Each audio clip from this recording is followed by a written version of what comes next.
Alright, so today we're going to be looking at a Kess Descendant Mage deck. Now, most builds of this are kind of like a Storm deck, and when I built mine, I didn't really want to do Storm. I like to do things a little bit different than normal. So with this build, this is more of a good stuff control.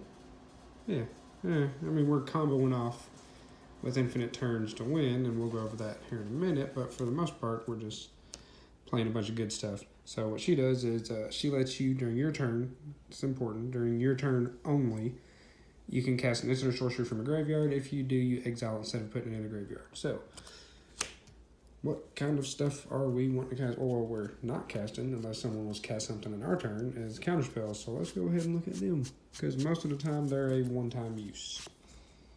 We've got Dissipate, Disrespect,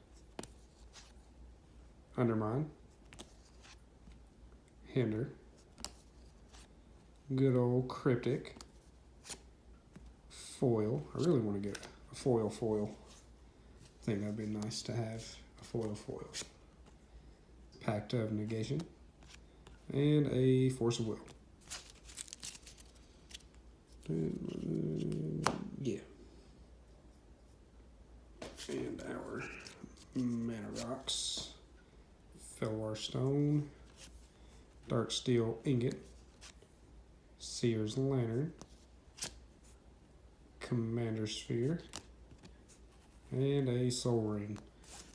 And I completely jumped over the mana base, didn't I? Usually do that first just to get that out of the way. So let's look at that. 4 mountains, 3 swamps, 5 islands.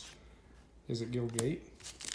It's a Sword Thumb. It's supposed to be Steam Vents, but I took it out for a standard deck. Sulphur Falls, Tainted Isle, Isle of the Taint, Drowned Catacombs, Smoldering Marsh, Dragon Skull Summit, Crumbling Necropolis, Dark Slick Shore, Lava Claw Reaches, Path of Ancestry, Command Tower, Staple Jukabog, Almar Depths, Cephalid Coliseum, Rakdos Carnarium, Demir Aqueducts, Is it Boiler Works? A lot of lands. Ghost Quarter, Maze of Vith, Nephalia Drownyard, Reliquary Tower, which is relevant, Desolate Lighthouse, Haunted Fingraph, 3 more, Dusk Mantle, House of Shadow, Evolving Wild, and Terramorphic Expanse.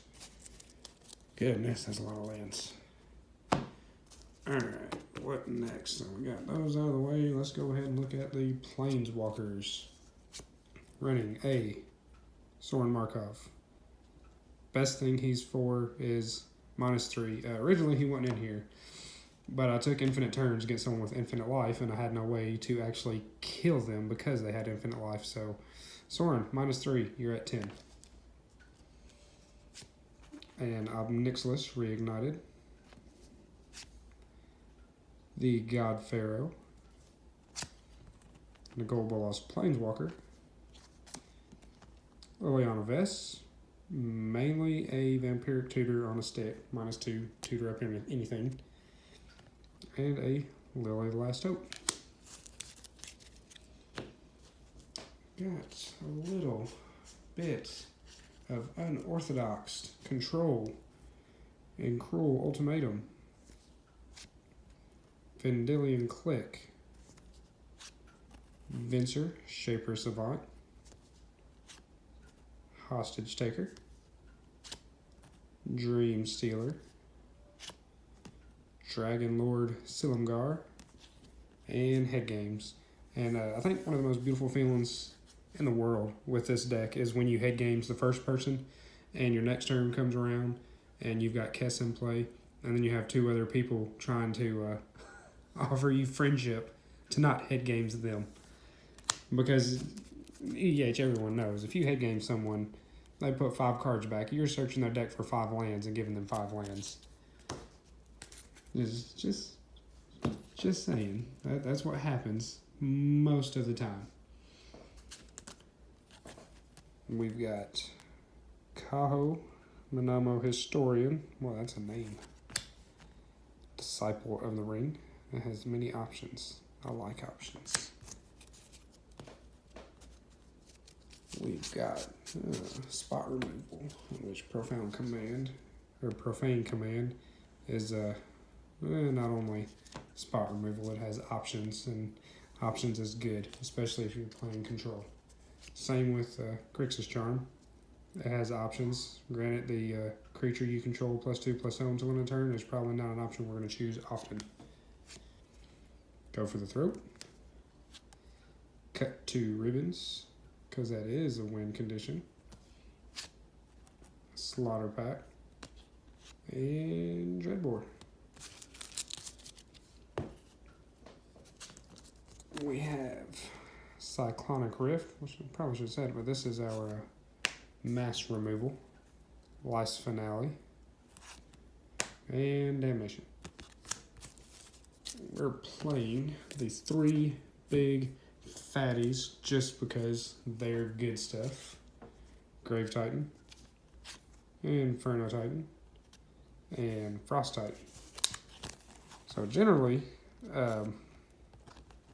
if I'm playing a commander deck, Inferno Titan, I'll normally play it in just about any red deck because he's that good. Frost Titan, I generally don't ever play because he's not, I mean, he's good, he's a Titan, but he's not like super great. And the same with Grave Titan. The Grave Titan, it just depends on what I'm playing, if I'm going to play him, which he obviously gets played more than the Frost Titan here, but still, all 3 of them in here just because. Let's look at these. Oh, our card draw. Sin Prodder, just another way to try to close out the game with card draw. A Mystic Remora. Limdul's Vaults, and do I have the... Yeah, I have the combo in here. So, yeah, I'll put that aside because there's a combo with that. Secrets of the Dead, and Champion of Wits. We have 1, 2, 3, 4 tutors. Demonic Tutor, Mystical Tutor, Vampiric Tutor, and Marilyn of the Mornsong. Now, she's one you don't really just want to play all willy-nilly. You kind of want to wait to play her until you started looping turns, so then you can just tutor for whatever you want every turn. And we have an Icecrown Scepter, which goes good with these 3 tutors, because you can tutor something up every single turn. However... No. I'll put this up here because that's part of the combo. Extra turns, and then the rest of what we got is combos. So extra turns, we've got Temporal Mastery, Part the Water Veil, Time Stretch, Time Warp, and Nexus of Fate. Alright, so one combo that we have here for infinite turns, which is not infinite because we lose life. And I don't think we have any way to gain life in this deck, but still. Marilyn and Nexus. If you have her in play, you can tutor up Nexus, take an extra turn. On your next turn, instead of drawing, you tutor up Nexus, take an extra turn, rinse, lather, repeat. That's the thing. Another way is also with Nexus. Nexus, or the Icecrown Scepter, with any of these tutors underneath it, or any besides you. These 2 tutors underneath it, and you just, for 2 extra mana, so it's going to be 9 mana to take infinite turns this way. That doesn't damage you. So that's that infinite turn loop. What other infinite turns or infinite things do we have in here? So this is also painful, but it can save you for a while. We've got the top counterbalance little combo in here, so whenever your opponent casts something, you look at the top 3, and reveal something with probably the same mana cost so you can counter it with counterbalance. But since this is Commander, it's a little bit harder to do that because you're using converted mana costs that are all over the place. So, to help out with that, Limdol's Vault on Icecrown Scepter. So, in response to the spell being cast, you use Scepter for Limdol's Vault until you find the converted mana cost of the spell that you do not want to resolve, and then you counterbalance it. So that is that. Which is pretty messed up, and with all the tutors and everything we've got, we can easily find that. Alright, so our last infinite turn combo, which there's two ways to pull this off. One is pretty well known. That's a Time Stream Navigator. So if you've got City's Blessing, you've ascended, you can pay for it, tap it, put it on the bottom of your deck, take your next turn. So then we use Grinzo to pay 2. Put this from our library or graveyard if its power is less than Grinzo's, which it's a 1/1, he's a 2/2. You put it in a play instead, so you take your next turn. So for 6 mana, you get infinite turns. Now, the other loop is very, very, very mana intensive, but it works, and I've pulled it off a few times, and the times I pulled it off, it was because Grinzo got exiled, and that's why it's in here, to have another way to do this, just so that we can have multiple ways of taking infinite turns, so if multiple pieces get exiled of different things, we still have other ways to pull this off. So the same thing, we're going to use Time Stream Navigator. Then, when we activate our Time Stream Navigator, we're going to use Cellar Door to pay 3, put this from the bottom of our deck into our graveyard, tap, graveyard, get a 2/2 zombie.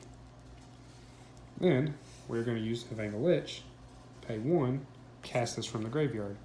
Then we take our extra turn. So how much mana is that? That is 4, 5, 6, 7, 8, 9, 10. 10 mana for infinite turns. Said it is mana intensive, but in a deck like this one, when you're looking to drag it out to the long game, I have done it a few times, and it is extremely satisfying every time you do it.